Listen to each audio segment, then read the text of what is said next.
Good evening, hello and welcome. You're with the news today. This is your primetime destination. News, newsmakers, talking points, the big talking points. Has the police in Karnataka been made the scapegoat for the Bengaluru tragedy? Have netas escaped scrutiny for the stampede that claimed 11 lives? Tonight, angry Bengalurians will speak out. Also, 1 month on, how has Operation Sindoor impacted domestic politics? We'll have a special discussion on that too. Plus, of course, all the day's top stories. But our top story tonight is once again coming to you from Bengaluru, the fallout of that tragic stampede that left 11 people dead.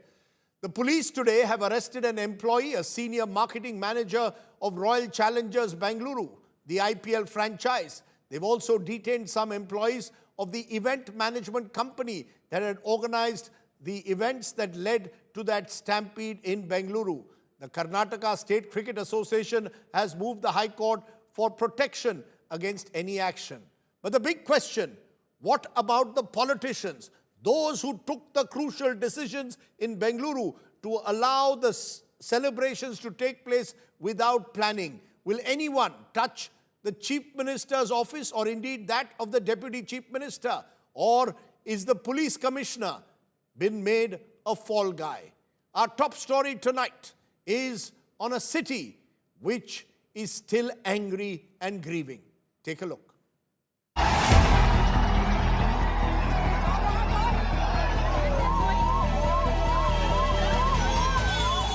Heads have started to roll in the Bengaluru Stampede case. The Siddaramaiah government has suspended top police officers, including Bengaluru Police Commissioner B. Dayananda, for negligence and acting irresponsibly. Simant Kumar Singh has taken charge as the new police commissioner. The police have arrested RCB marketing head Nikhil Sosale and detained 3 officials of event management firm DNA. Sosale was taken into custody at the Bengaluru airport when he was reportedly flying out to Dubai. Nikhil has now moved the High Court against his arrest. Among the arrested is also the VP of the event management company, DNA, Sunil Matthew. Our teams are going around and not only arresting, we are looking into the various angles because FIR has been registered in Common Park Police Station. Different teams are working at different stages, so I cannot comment on the details. But subsequently, the case will go to CID, so we are progressing in that.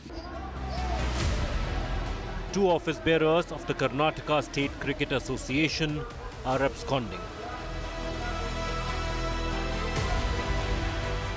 The Karnataka cricket body has blamed the state government for the RCB victory celebrations that led to the stampede. In a petition filed in the High Court, the KSCA clarified the decision to hold the felicitation was taken by the government and an event was conducted at the Vidhana Sauda. Distancing itself from the stampede, the KSCA stated it had no role in organizing the celebrations and held the government, RCB and event organizers responsible for the lapses. Permission was not been given. They wanted to travel in an open air.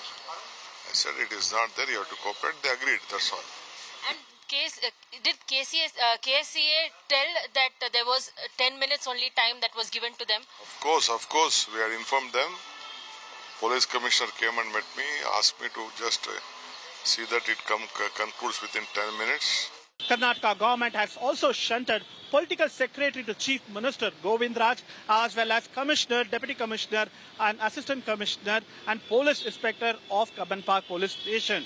BJP calls that they have been made scapegoat and there should be ministers who should take onus and tender their resignation for this particular stampede. With the journalist Daniel Sagaraj reporting for India Today, Bengaluru. Has the police commissioner of Bengaluru been made a scapegoat in this case? Joining me now, Tara Krishnaswamy is co-founder Citizens for Bengaluru. She joins us live. I also earlier spoke to Mohandas Pai, Chairman Areen Capital and also a proud Bengalurian. I also hope to be joined by A.S. Ponnanna, legal advisor to the Chief Minister, Mr. Siddaramaiah. But to you, Mohandas Pai first. 11 people dead in that stampede during the celebrations to mark the victory of RCB in IPL. A stampede of this kind is the last thing one would expect in a city that calls itself a future IT city. Today, what will you tell those in power who seem to be passing the buck, Mr. Pai? No, I think what happened was a great tragedy. It should not have happened, and all of us are shocked and devastated. Losing 11 people to a stampede is unacceptable. There were small children, people who have come from outside, people who have been there for a long period of time. And I think all of us are feeling so sad and upset that this could have happened in Bangalore. It should not happen anywhere. Every life is precious. And I think, we must inquire into what happened. And the crowd did not collect just in 5-10 minutes. The crowd collected over 2 or 3 hours. And please remember, the event happened first in Vidhan Sauda, where the reportedly 1 lakh people were there. And then it moved from Vidhan Sauda to the stadium. But now some people are saying that this stampede happened around 3 o'clock or 4 o'clock, much earlier than the celebration in the stadium. So we don't know. We have to get the inquiry done to find out the sequence of event. When did people begin to gather? How many people were there? How many policemen were there? What happened? Why were there not enough policemen? Why was there no particular bandobast? Were enough ambulances there? Was the first aid center there? Was help given to people? What exactly happened? We don't know. We're getting sketchy details. And the celebration went on. It's a great tragedy. So I think we should have an inquiry to find out the sequence of event. And those people who are negligent in their duties to manage should face some punishment. But we have to wait for the inquiry to happen. But it's a great tragedy, and all of us are devastated. No, you're mentioning time and again that first, Mr. Pai, the inquiry must happen. But already the city police commissioner, several other police officers in the Cubbon Park area are suspended. Do you fear or agree that the policemen have been made the scapegoats for what decisions were taken by the political leadership? They gave the green signal.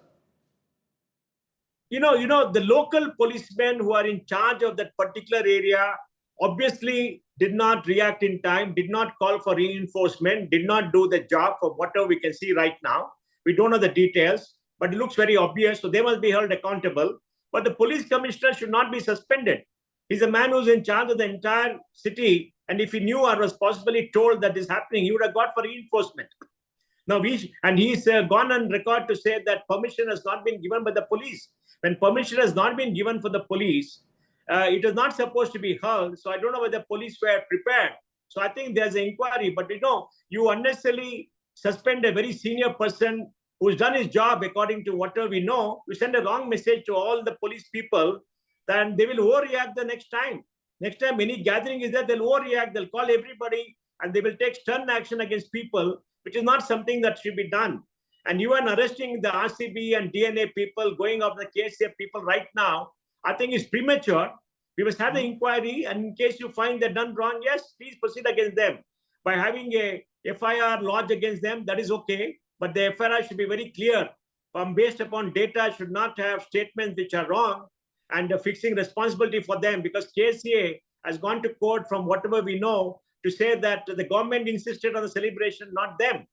And I think arresting these people will have a chilling effect on liberty in the state, because you're arresting these people, but putting them behind bars, and tomorrow they turn out to be innocent, they're not responsible. What happens to them?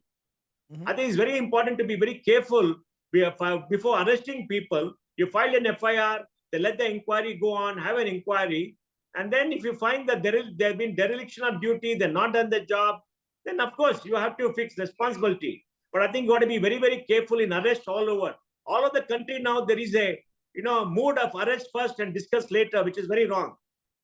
I want to be joined, since you're saying the general tendency seems to be arrest first and then then have a proper inquiry, if at all. I'm joined at this moment by Mr. Ponnanna. He is the legal advisor to the Chief Minister, Mr. Siddaramaiah.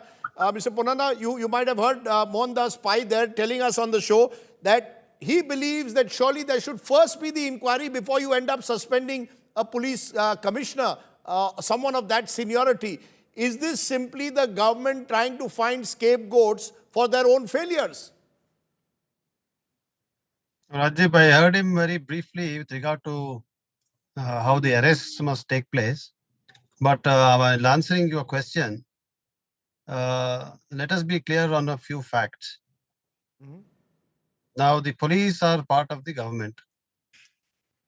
Police can't be a different entity than the government. Therefore, the entire celebration that took place at the Chinnaswamy Stadium was a private affair. Mhm. It was DNA, RCB, and the Karnataka State Cricket Association, which jointly made a request on the 3rd that they would want to celebrate the victory of the Royal Challengers Bangalore and therefore allow us to carry out the celebration in the Karnataka State Cricket Association. Now that application, which went to the Commissioner of Police, has not been dealt with. Either the application had to be accepted, permission granted by imposing certain conditions, by ascertaining what is the number of people who are going to arrive at the venue, by ascertaining so many other facts. But the application remains pending, was No, not no, decided. one minute, Neither one was- minute, one minute, Mr. just Ponnanna. hear me, just No, hear no, me out. no, Just no, hear one me out. minute. No, just hear me No, out. no, 1 minute. You're telling me that the application to hold a ceremony at Chinnaswamy Stadium was never cleared by the police. Then please explain to me what was DK Shivkumar, the Deputy Chief Minister, doing inside the stadium, holding the trophy, felicitating the players, even as there was police bandobast outside. Are you telling me that all of this was done without police permission? Now, let us not mix up the issue. If you permit me, I will just Yes. take 2 seconds of your time to explain, because at the end of the day, the perception that is being created by the media and the facts are two different things. Now, let us try and understand the facts if people want to know the truth. The truth of the matter is that the application was never decided. But bandobast facilities were provided by the police. Now, if things had gone well, obviously nothing would have happened.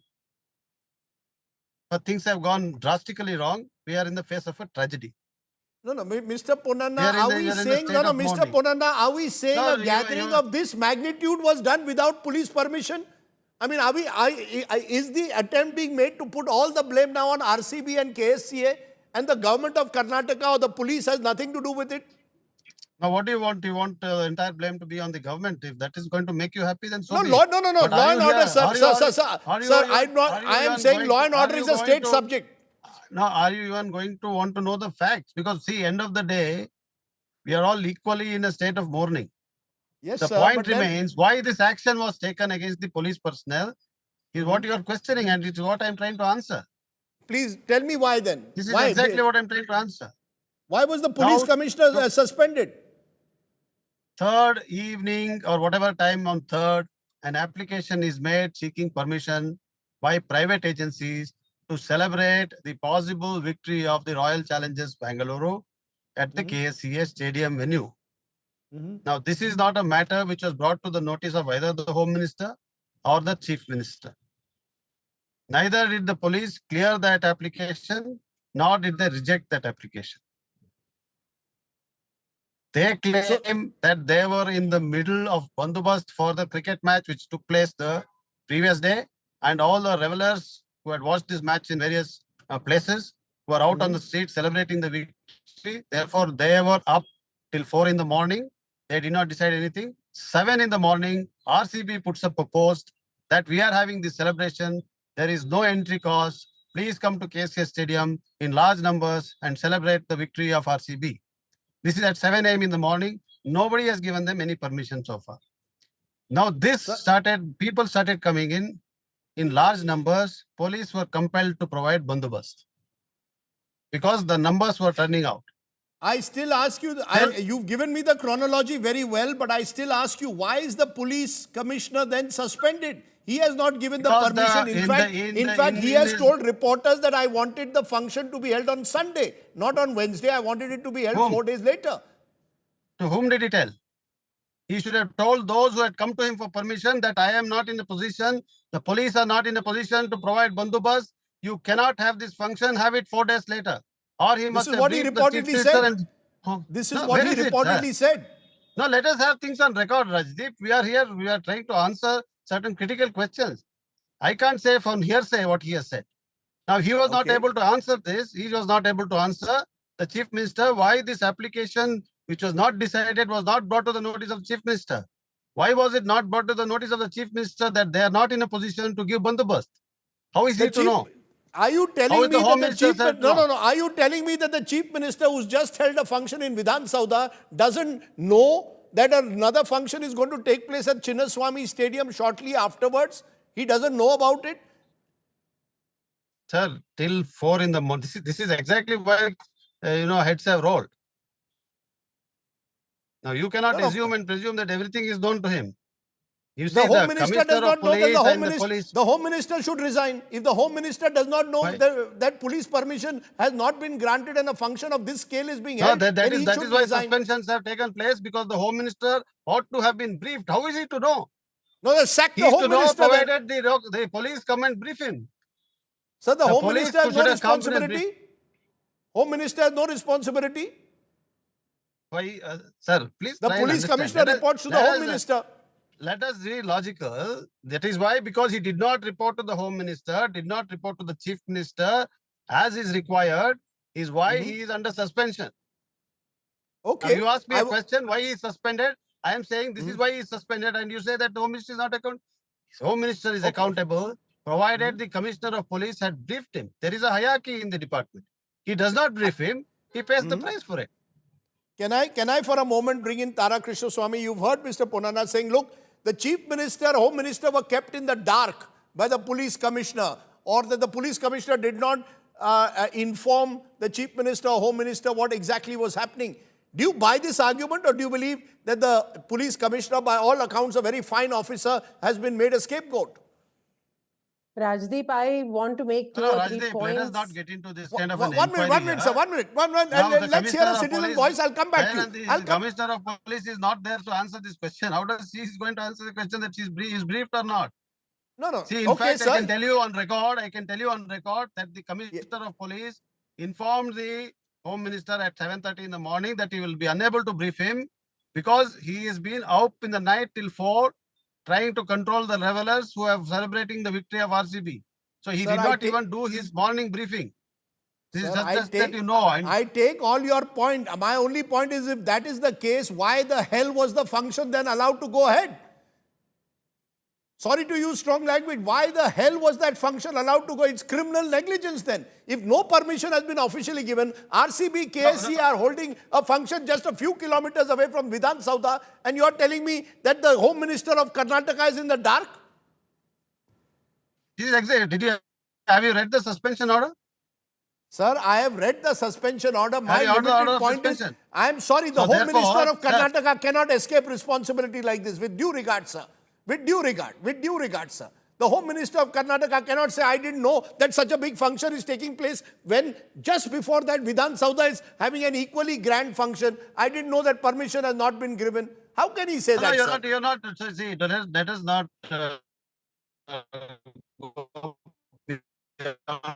Okay, I'm losing your audio for a moment. Tara Krishnaswamy, quickly respond. Do you believe that the Home Minister is avoiding responsibility? Quickly, Tara. Rajdeep, I'll say two things. One is that the political responsibility, accountability, resignations happen in the context of the political culture of the country at this moment. At this moment, whether it is Manipur, whether it is railway accidents, whether it is security failure at the border, there is no culture of resignation left in this country. There is no culture of responsibility, accountability at the political level left. It always happens in the current context, right? We must remember that. That is number one. Whether specific individuals, the Home Minister, the Chief Minister is responsible, that we will have to wait for the inquiry. But the general notion of taking responsibility and voluntarily resigning, that culture is no longer there. It is gone for the past several years.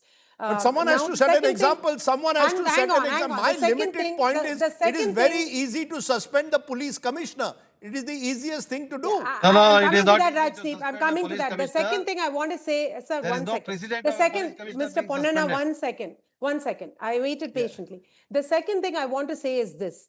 as citizens, we have protested against government or we have petitioned the government on many occasions. In each of these occasions, we are required by law to go seek permission. Actually, the law allows, there's a freedom of protest. Regardless, we are required to go and seek permission from the police in order to be able to gather on the streets. Even if you're not protesting, even if you're gathering just for a tree plantation, if 50 people are going to gather, you have to get permission. In this case, there is a private entity, RCB, there is the BCCI that owns the IPL. All of these people make thousands of crores. The BCCI doesn't pay a single penny, okay? And you're going to gather lakhs and lakhs of people and you expect taxpayers to provide security for that. And ostensibly, you have not been given permission. I want to, for a minute, ask the question, why we are letting the private entities, for-profit entities, take a walk in the park. No, Why is it we're not holding them accountable? 1 minute, Tara Krishna Swami. That's where I'll stop you. The private entities are now under the scanner.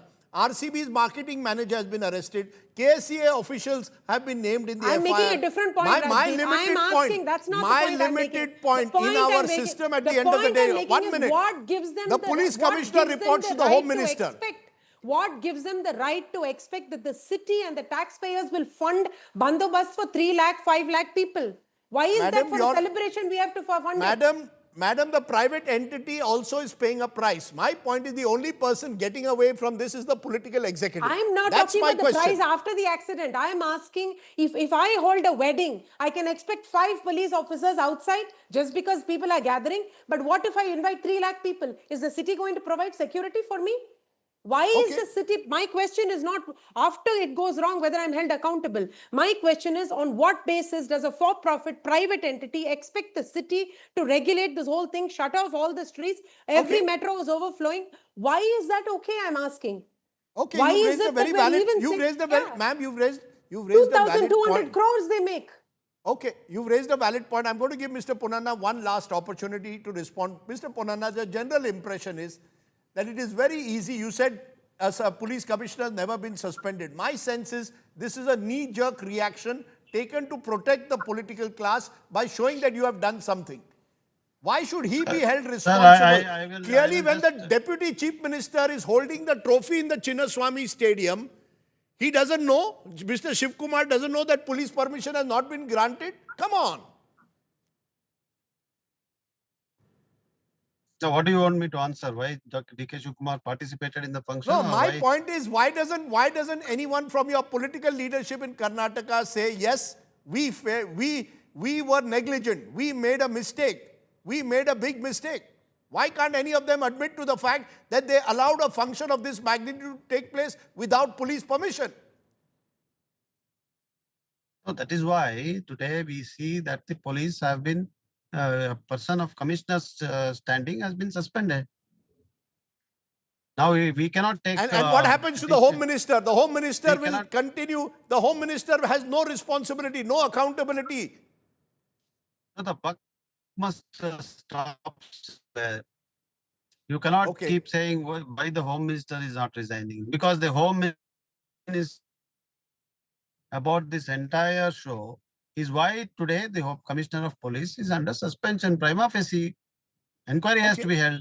There is now a Judicial Commission of Inquiry held. Let them decide whether the Home Minister was in the know of these things. Now let us not, we are here jumping the gun. We cannot just keep, I'm going to leave it there. Masses by making Sir, I'm going to leave it there. I know this is a contentious issue, but I think the people of Bengaluru have every reason to get all the answers. You've given us part of the chronology, and I appreciate that. I have absolutely, my only question will remain in our system. Let me just add to this. Yes. As Madam said, she spoke very rightly that if you are looking at probity in public life at the levels where any kind of accident, any kind of disaster, any kind of mishap must lead to the political resignation of political executive, then Pulwama must have resulted in resignations of several ministers in the central government. So therefore, let us not get into an area which is non-existent in the system. I don't want to get in tonight. I do not want to get into whataboutery, but you have raised valid issues. I have raised valid questions, I believe. And I leave it to the people of Bengaluru and the country to decide when someone should resign, taking accountability. What is that moment when a political leader in this country will say, Mea culpa? Lal Bahadur Shastri resigned after a railway accident in 1956, but that was 1956. We are in 2025. No one in our political class resigns. Let me leave it at that. I appreciate my guests, though, joining us and raising several valid concerns on the show tonight. Thank you so much. I want to turn from Bengaluru and the heat and dust there to Jammu and Kashmir, where Prime Minister Modi today, by waving a tiranga at the world's highest rail bridge in Kashmir, is seen to have given a strong reply in a way to Pakistan. The message was clear. The government is going to continue to make every effort to boost tourism in J&K, even after the dastardly Pahalgam terror attack. It's 1 month, though, tomorrow, since Operation Sindoor. The question is, has the government done enough? That's what I'll talk about. But first, take a look at the Prime Minister in J&K. On his first visit to Jammu and Kashmir after the Pahalgam terror attack, a month after Operation Sindoor, Prime Minister Narendra Modi on Friday inaugurated the Chenab rail bridge and the Vande Bharat trains linking Katra and Srinagar, and delivered a message to the people of Kashmir and indeed the rest of the country.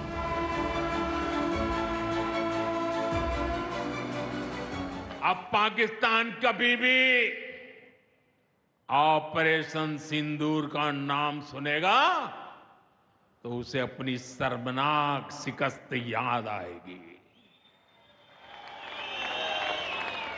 Pakistani फौज और आतंकियों ने कभी सोचा नहीं था कि भारत पाकिस्तान में सैकड़ों किलोमीटर अंदर जाकर के आतंकवादियों पर इस तरह वार करेगा।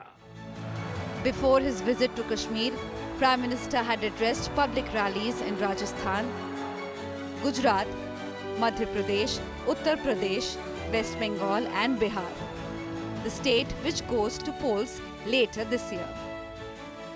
An Operation Sindoor launched by the Indian Armed Forces to avenge the Pahalgam terror attack that killed 26 people was the focus of Prime Minister's messaging. Modi का दिमाग ठंडा है, ठंडा रहता है, लेकिन मोदी का लहू गर्म होता है।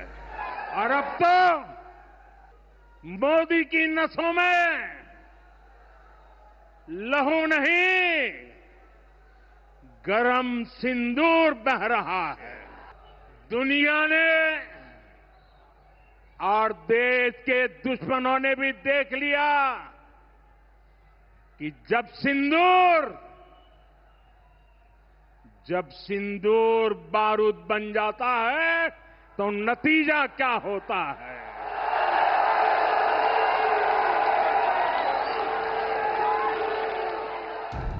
Meanwhile, the Congress leadership has started questioning the circumstances under which a ceasefire was reached between India and Pakistan after the 4-day skirmish, making Operation Sindoor a hot political issue. Trump president of United states Trump ने 11 बार बोला है कि उन्हें उनके दबाव पर नरेंद्र मोदी जी रुके थे। तो मैं तो वही बोल रहा हूँ जो ट्रंप जी बोल रहे हैं। 11 बार बोला है। नरेंद्र मोदी जी ने ट्रंप के कमेंट के बारे में कोई बयान नहीं दिया। नरेंद्र मोदी जी को कहना चाहिए कि ट्रंप झूठ बोल रहे हैं। Operation Sindoor is set to dominate the discourse in the build-up to the monsoon session of Parliament. How it impacts brand Modi and the country's political landscape remains to be seen. Bureau Report, India Today. So what impact has Operation Sindoor 1 month on had on domestic politics? Has brand Modi been boosted or has he been hit by it? Are the Congress questions that Rahul Gandhi raises justified or knee-jerk? Has the political consensus once and for all ended on this issue? Joining me now, Pawan Kumar Verma, author, diplomat, former MP. Rahul Verma, fellow Center for Policy Research, does a lot of polling as well. Ashok Malik is partner at the Asia Group and Eurasia Group. And Sanjay Jha, political analyst, once with the Congress party. Appreciate each of you joining us. Let's go one by one to each of you to answer those questions. Pawan Kumar Verma, what's your view? 1 month on, has brand Modi been enhanced, or are there still troubling questions that this government is refusing to answer? No, I think brand Modi is not substantially dented, and the nation stood with the government and our brave armed forces during Operation Sindoor and were in praise of the unprecedented retaliatory action we took after the heinous terrorist attack in Pahalgam. That's clear. And at that time, the government stock and that of Prime Minister Modi was extremely high. The nation was proud of the fact that India could avenge this kind of an attack through deep penetrative strikes into Pakistan. But since then, I say this not because of politics, some of the sheen of that victory has worn off, and it is something that has happened because there are too many questions which are hanging in the air. I'll just list 4 or 5 of them very quickly for you. One of them is that if we were, as per our own briefings, on such high in terms of the amount of damage we were causing to Pakistan, why was the ceasefire called so abruptly? Now here there are in the public domain 2 completely opposed versions of what happened. First of all, the ceasefire was announced by President Donald Trump. Secondly, his Secretary of State for Commerce, which is their Commerce Minister, has said on oath in the US court that the ceasefire was quote unquote only achieved because of President Trump's intervention when he offered greater trade access to both India and Pakistan to avert a nuclear war. Now, as against this, Rajdeep, our own official spokesman earlier on July 13th said that during Operation Sindoor there were only conversations with America. He specifically said that there were no conversations relating to trade. And thirdly, in a public press briefing, he said the ceasefire was bilateral and America had no hand in it. Now, you have 2 completely opposed statements in the public domain. So now, if people ask, yes, which one is right and which one is wrong, I don't believe you are being anti-national. I don't believe you are a Pakistani agent. I believe you have praised the government for the stand it took, but it's legitimate in a democracy to ask a question, and the government is not forthcoming on the answers. Secondly, we are a bit isolated on foreign policy. It's become apparent. During Operation Sindoor, except for 2 countries, Israel and France, which supported India's right to self-defense against the terrorism of Pakistan, all other countries condemned terrorism generically without naming the epicenter of terrorism, which is Pakistan. Not even Trump, whose country has been the victim of the worst attack of Islamic terrorism in human history. Mr. Verma, So may I stop you? we are in a Mr. Verma, I've heard situation you. where today Pakistan. Mr. Verma, I've heard you. I think you made your point loud and clear. You're saying that there are certain troubling questions that are still unanswered, particularly how the ceasefire was was announced by Donald Trump. The fact that our foreign policy, according to you, has in a way, there's a huge question mark over it. Why did more countries not directly name Pakistan? Why are we being hyphenated with Pakistan? Ashok Malik respond that the initial euphoria of having struck inside Pakistan, Punjab, struck terror bases, in some way, according to Pawan Verma, has got diluted in the last few weeks. Thank you, Rajdeep. 3 points here, which will, to some degree, answer Pawan Verma's points, but also make broader points. One, we've had 3 cross-border counterterrorism strikes in Mr. Modi's period as Prime Minister in 2016, 2019, and now 2025. This one was the most ambitious and the most complex militarily. It struck, as Pawan has said, into the heartland of Pakistan. It destroyed terror camps or damaged terror camps in Pakistani Punjab. Pakistan escalated. There was the Indian Air Force and the Indian Armed Forces responded. Pakistan's air bases were substantially damaged, after which Pakistan could not really escalate without the assurance of air support. Militarily, this was a success. Military strategists across the world have acknowledged that as more and more evidence has come out. India and the Indian Armed Forces learned from Balakot. They presented evidence, strong evidence, much more quickly, including visual evidence. Obviously, as the leader, political leader of the government, Prime Minister Modi gets credit for this, gets credit for being a strong leader. Where we could have done much, much better was in our communication. It was quite honestly all over the place during Operation Sindoor, and that has hurt us. It's quite clear that we've had to send delegations of parliamentarians to many countries, in a sense, to make up for that. Our strategic communications did not match our military prowess and our military capability. And there again, the government needs to ask itself questions. Coming to the third point about President Trump making the claims that he is, none of which are borne out by any evidence he has been able to present. He didn't even have a conversation with the Prime Minister during the period of Operation Sindoor, and trade was not brought up. It has been contradicted by the Joint Secretary, External Publicity, the spokesperson of the MEA. It has been contradicted by the External Affairs Minister, Mr. Jaishankar, as well. Thankfully, the Prime Minister has not got into this tutu meme or this battle with President Trump, which is obviously frustrating and irritating, because he can't start taking on a fellow head of government. Why Mr. Trump is doing this for his own domestic reasons is entirely up to him.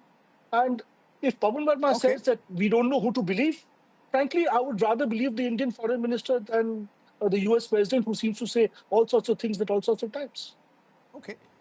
We've heard we two should tell viewpoints. the Americans that. Okay, Mr. Jaishankar has. Pawan, I'll come back to you, and we'll keep our comments a little shorter if possible. Sanjay Jha, you want to respond to what you've just heard? You've been a critic of the Modi government. Do you believe that the Congress party in particular, by raising some of these uncomfortable questions, inconvenient questions, runs the risk now, a month later, of being branded anti-national? You know, to be honest with you, Rajdeep, I'm very glad that the Congress party is raising serious fundamental questions. This whole narrative in our country that if you support the government during the time of conflict or war and you ask them questions are really not in sync is absolutely bizarre, because they're not mutually exclusive. The Congress party supported the government. The Congress party had the right to ask as to how did the ceasefire operation only happen after Donald Trump's tweet goes global. But does that mean you use words like surrender, Narendra? Do you mean, it's one thing to ask questions. The manner in which you ask questions also makes a difference. If you say surrender, Narendra, you're effectively telling the world or India that India surrendered to Pakistan. Yeah, Rajdeep, if you can just let me finish, I have a train of thoughts here. Yes. When the ceasefire happened, amongst the eminent people who questioned its abrupt closure was the man who headed India during the Kargil War, General V.P. Malik. You should read his tweet. He basically mentioned what is the material gain in this extremely dramatic and sudden closure. So it's not just about the optics.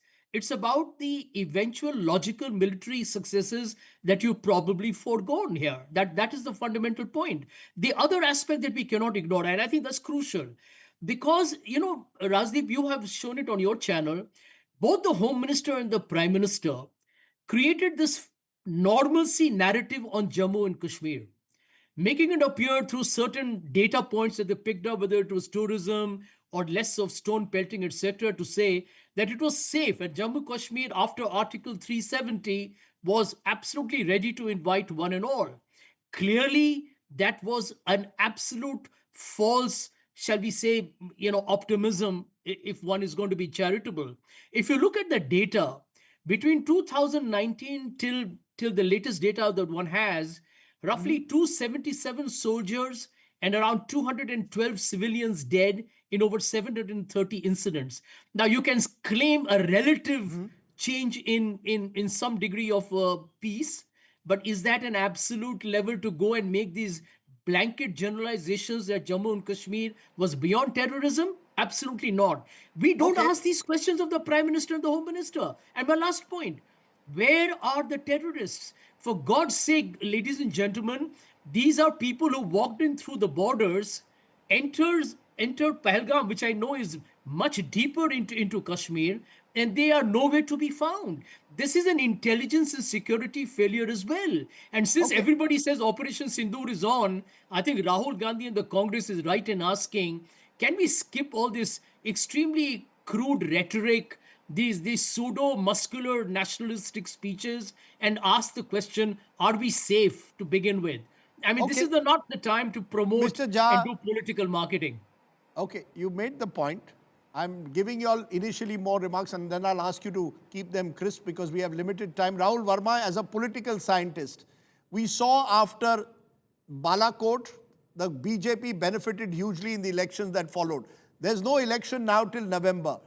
We've even seen not the same level of support for some of the Tiranga Yatras that the BJP has taken compared to the kind of the mood that existed in Balakot. Have something changed? Or do you believe brand Modi is still as strong as ever, or the BJP benefits by the fact that they can tell the world, "Ghar mein ghus kar mara"? So, Rajdeep, 3 points. I think the fallout of Operation Sindoor in terms of India's foreign policy approach here on and how it will affect domestic politics in medium to long term needs to be still seen.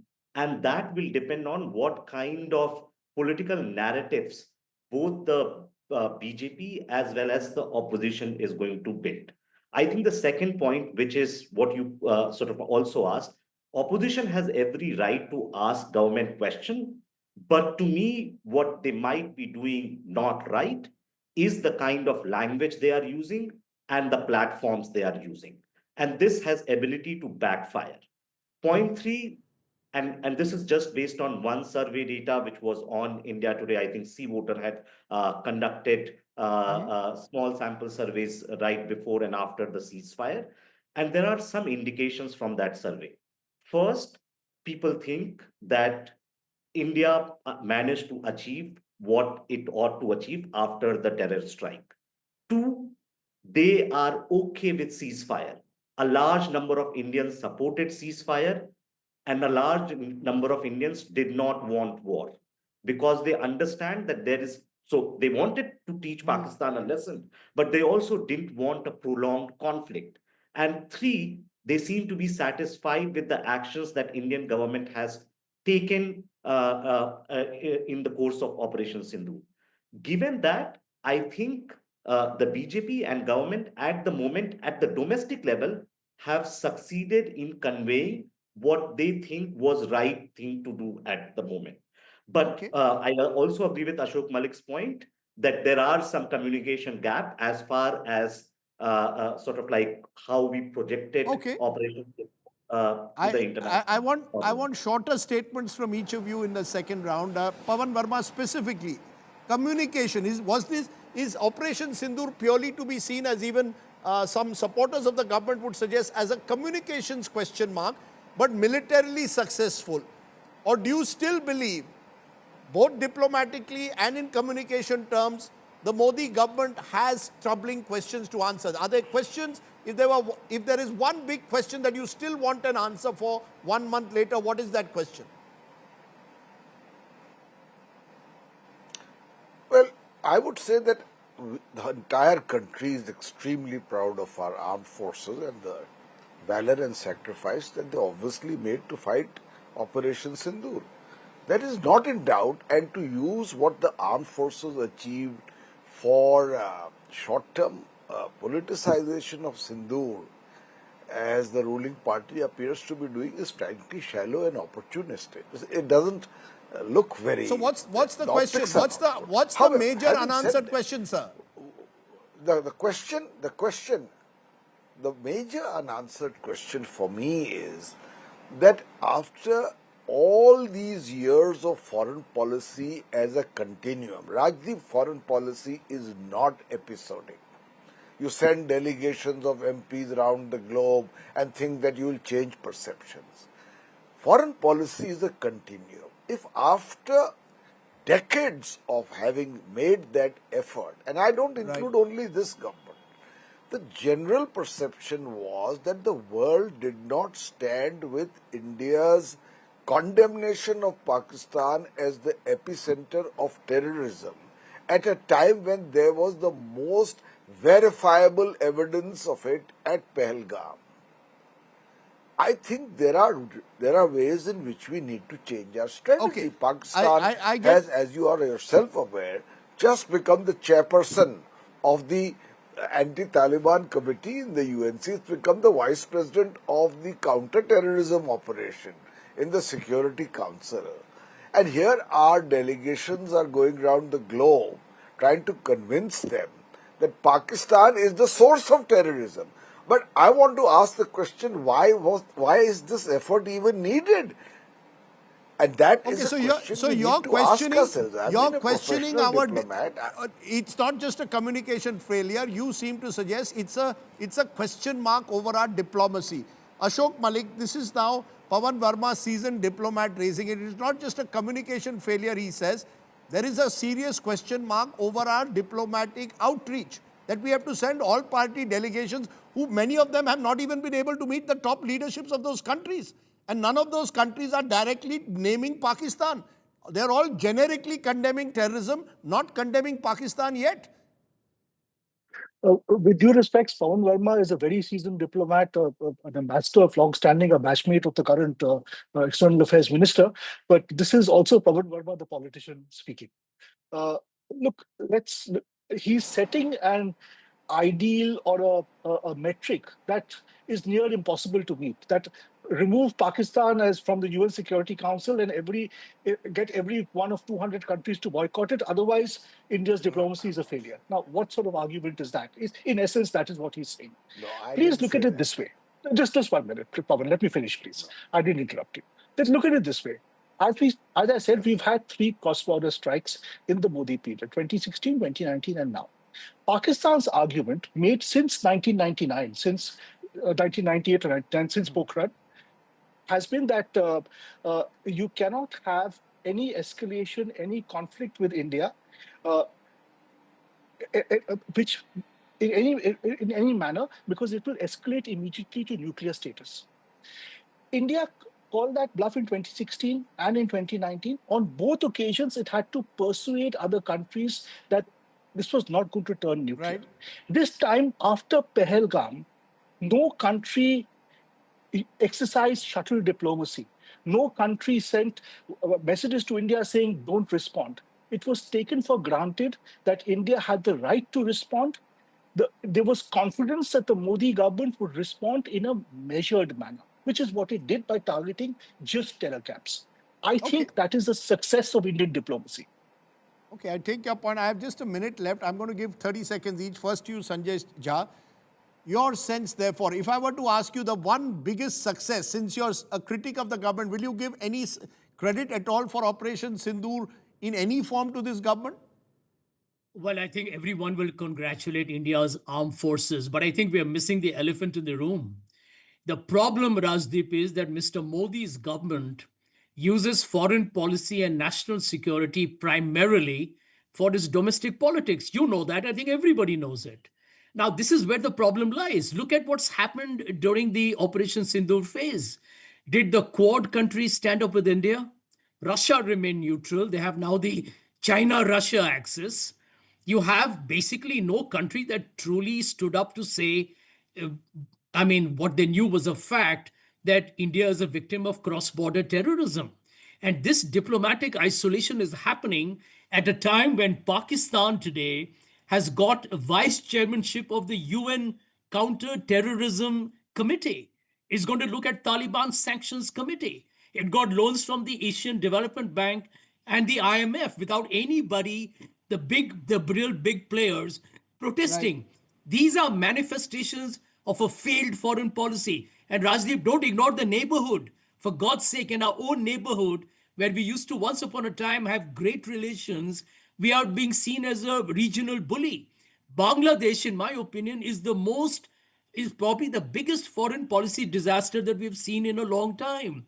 I mean, these are critical failures, Rajdeep. And I think Mr. Modi's government has a lot to explain for to the people of our country.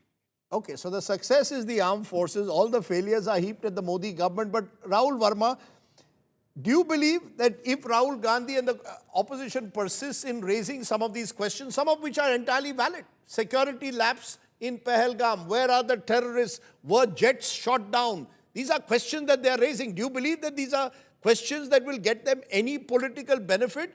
Or do you believe at the end of the day, voters in Bihar, for example, next big election, don't care about Operation Sindoor, they care about caste politics on the ground? So I want to make 2 points, Rajdeep. First, I think we need to understand India's response in the changing global context. 2019 global context was different. 2025 global context is different.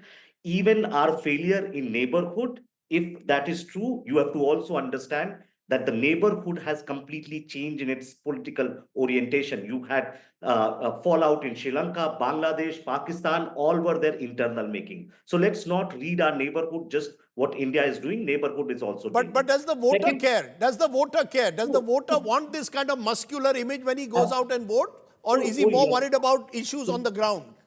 See, both things also work simultaneously. As I pointed out those things from the data, which is that voters wanted Pakistan to be taught a lesson. Voters think that Modi government has done enough. Voters also did not want war to go ahead with, and voters also don't trust Pakistan to see through the ceasefire, right? So they can see all of these things together. Given this, I think at the moment, Prime Minister Modi and BJP sits pretty well on the sort of like domestic political sentiment. Can they gain more? I don't think that's possible given the situation. But if opposition continues to use the language and the platforms they are using, they might have a problem. Should they raise questions? Yes, that's their job. But they should find both the platform and the language to ask in a way that it seems sensible. I want to leave it there. I appreciate my guests joining us. Maybe we'll have a round table next week looking at India's diplomatic challenges and more. Today, the program was divided into 2 parts because there was that big story out of Bengaluru. But I appreciate my guests joining us. Just about enough time, as always, to say good night, Jai Hind, Shubh Ratri, Namaskar.